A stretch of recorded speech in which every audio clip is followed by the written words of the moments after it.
Bonjour à tous, alors aujourd'hui nous voici dans la dernière partie, enfin les dernières parties C et D d'un sujet complet donc sur les études de fonctions avec exponentielle. Ici on aura besoin d'un tout petit peu du logarithme, vous allez voir dans la question 2. Donc je rappelle un petit peu ce qu'on a fait.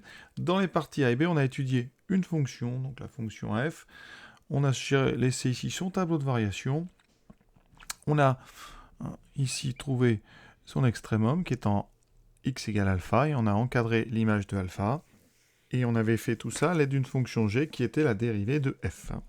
F' était égal à g de x. Ici, partie C, première question, on va étudier la convexité. Donc, on verra, on va devoir dériver deux fois f, et on va donc se servir de g. Résoudre ensuite f de x égale 0, une petite équation qui va faire intervenir, vous allez voir, brièvement le logarithme. Grâce à cette résolution, on en déduira le signe de f.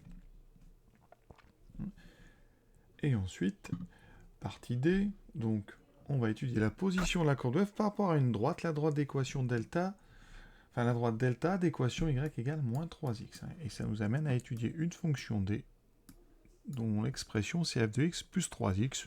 Deux petites questions rapides. Vous allez voir le signe de D et sa limite vont nous fournir une information sur la position de la courbe par rapport à delta. Et on tracera tout ça avec un résumé de tout le sujet, rien que sur le graphique. Donc on est parti, la convexité de f. Alors la convexité, c'est lié au signe de la dérivée seconde. Donc, je vous rappelle que f' de x, on sait, c'est même pas la peine de le calculer, on l'a déjà calculé, c'est g de x. Et donc, f seconde de x, c'est la dérivée de g, c'est donc g'. D'accord? Or, g', on connaît son signe. Or, on connaît le signe de g'. On va le recopier, les gars, encore en haut. Ici, donc, le signe de f seconde, c'est le signe de g'. Et là-haut, vous voyez que g' s'annule en deux. Et son signe, c'était donc moins 0 plus. Donc, f, la fonction f, est concave avant 2 et convexe après 2. Ça veut dire que donc f est concave sur moins l'infini 2, convexe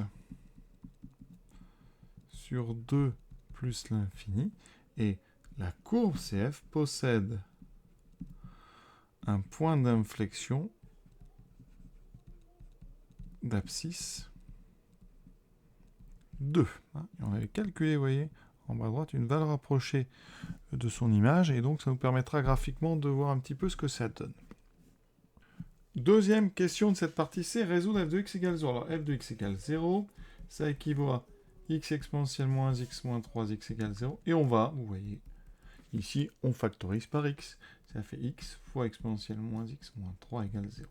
On a devant nous une équation produit, donc x égale 0, où exponentielle moins x égale à 3.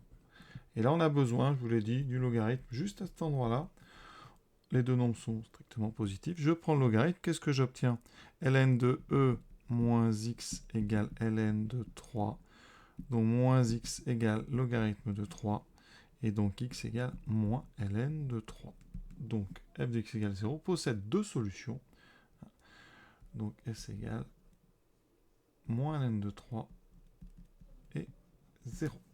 Pour ceux qui n'ont pas vu le logarithme, on peut toujours aller chercher rapidement une valeur rapprochée à la machine.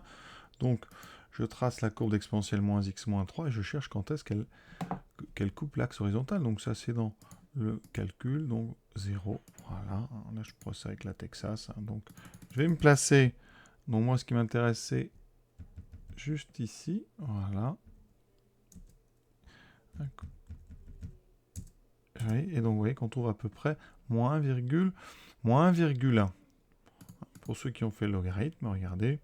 Donc ici, ln moins ln de 3, qu'est-ce que ça donne? Ça fait à peu près moins 1,1, donc c'est bon. D'accord?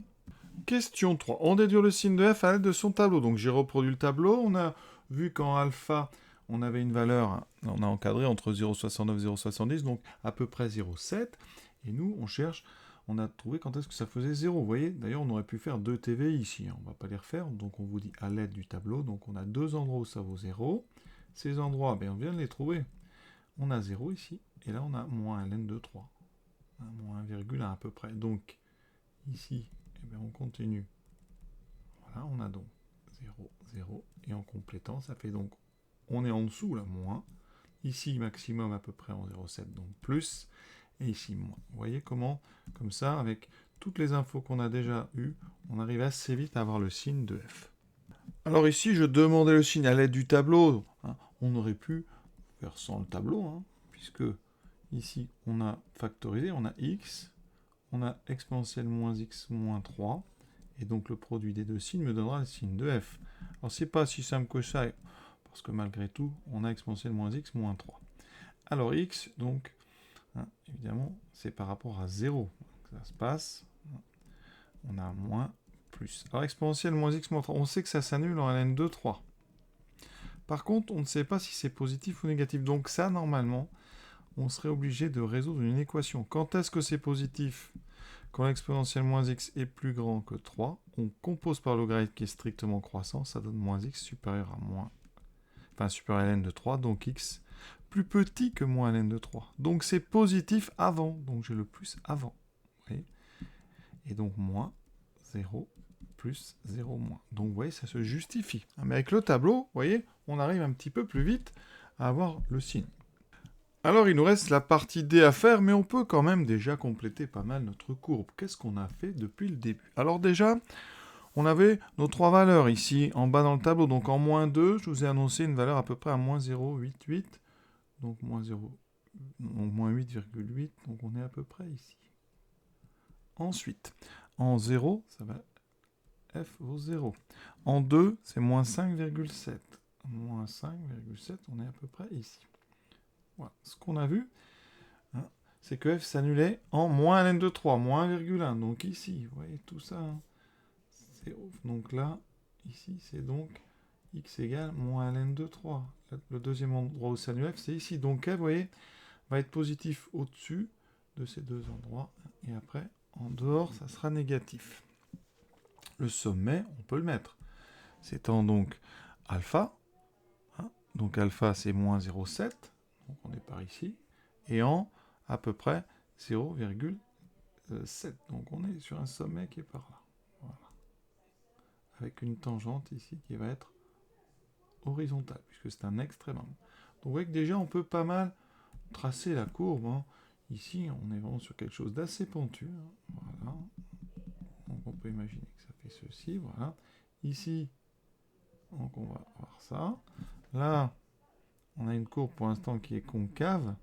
Et ici, on va passer sur une partie convexe.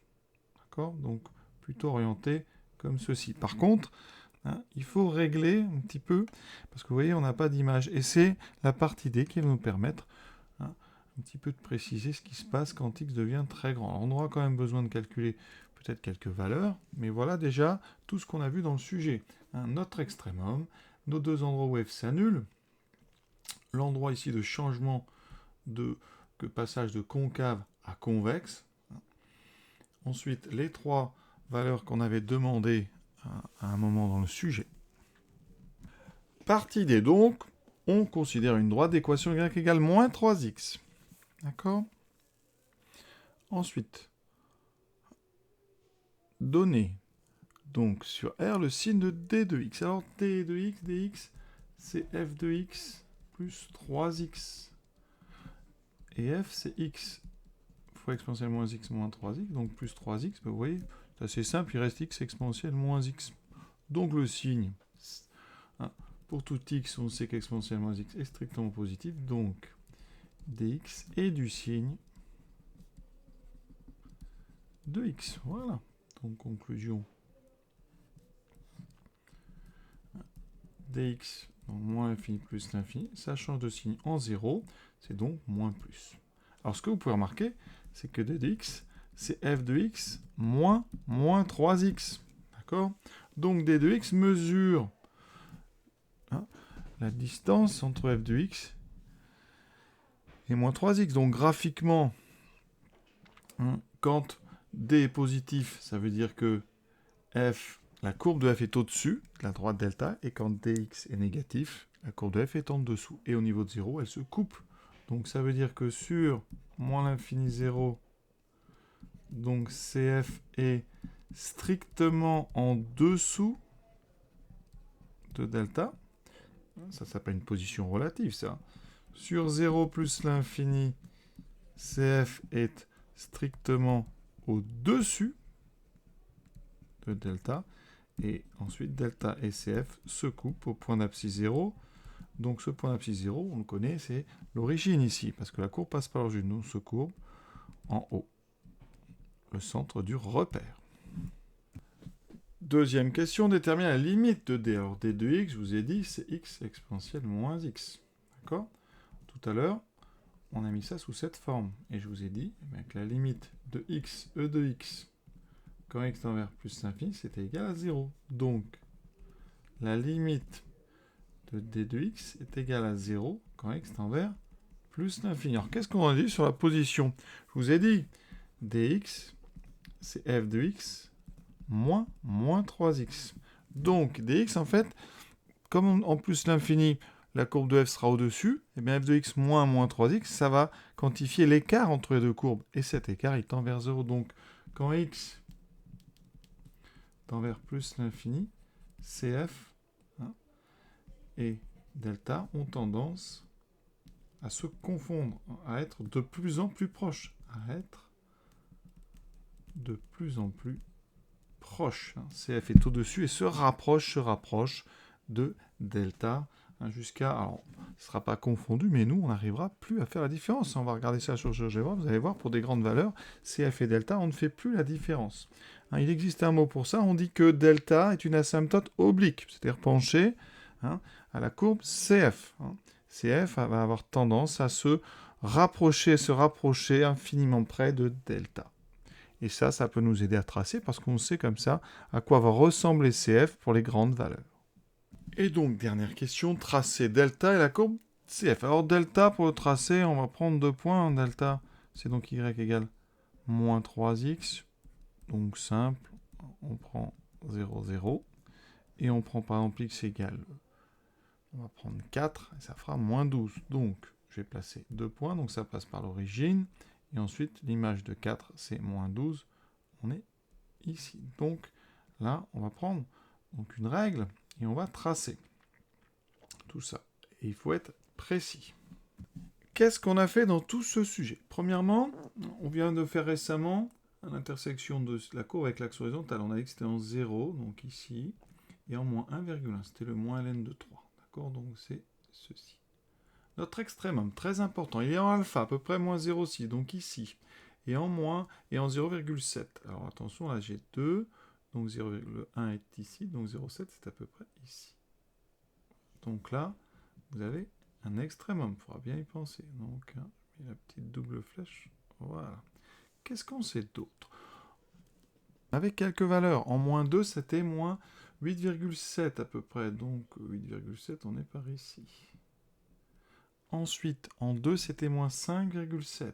Donc, 4, 5,7, on est par ici. Voilà. On se rappelle qu'en 2, on a un changement d'inflexion. D'accord? On démarre concave, et à partir de là, on sera convexe. Ça veut dire qu'ici, vous allez voir, la courbe va être très très près de la droite. Vraiment, elle va être très proche, très vite. Et elle va se rapprocher de plus en plus. Est-ce qu'on a mis toutes les infos qu'on a étudiées dans le texte? Il reste maintenant à tracer la courbe. Donc on va commencer par la partie haute qui est plus simple. Donc ça donne ceci, voilà, on essaie de passer. En fait, on va respecter bien sûr notre extrémum. Et ici, il va falloir rejoindre donc, le point suivant. Toujours en restant concave jusqu'à x égale 2. On va rejoindre notre point d'inflexion. D'accord, voilà. Et après, une fois qu'on est là, on a un léger... Alors, c'est vraiment un léger changement. Et après, on imagine que ça se rapproche. Alors, à la tablette, ça va être difficile ici de continuer. Donc, parce que là, vraiment, c'est confondu. Mais ça doit se rapprocher de plus en plus. Là, j'ai du mal à la tablette. Je vous montrerai la vraie courbe. Et ici, on imagine que ça descend voilà, assez vite. Alors, regardons un petit peu sur GeoGebra la vraie courbe. ici, on n'est pas trop mal hein, quand même, regardez, ce que j'avais payé, pas si laid, peut-être j'avais un peu trop d'écart ici, mais on est quand même pas mal du tout. Vous voyez, avec une étude correcte, on a quand même des courbes très très très précises. Vous voyez ici, là où vraiment on voit qu'on est précis, c'est ici ce que je vous avais dit, la courbe de F et la droite delta sont confondues très très vite. Enfin, on a du mal à faire la différence et même on ne peut plus. Et plus ça va. Et si on regarde de loin, finalement, cette partie de la courbe de F, c'est quasiment une droite. Voilà. Donc voilà l'exercice entier terminé. Donc il y a beaucoup beaucoup de travail, j'avoue. Mais par contre, vous voyez, à chaque fois, c'est quand même du travail simple. Mais ça permet comme ça de déterminer si vous êtes capable de, de traduire les questions sous forme donc, de calcul de dérivés, de calcul de signes, etc. Voilà, alors j'espère que cet exercice vous aura permis en tout cas de travailler un petit peu tout ce qu'il faut savoir faire en terminale sur des fonctions plutôt relativement simples. Voilà, je vous souhaite une bonne fin de journée à tous, à bientôt.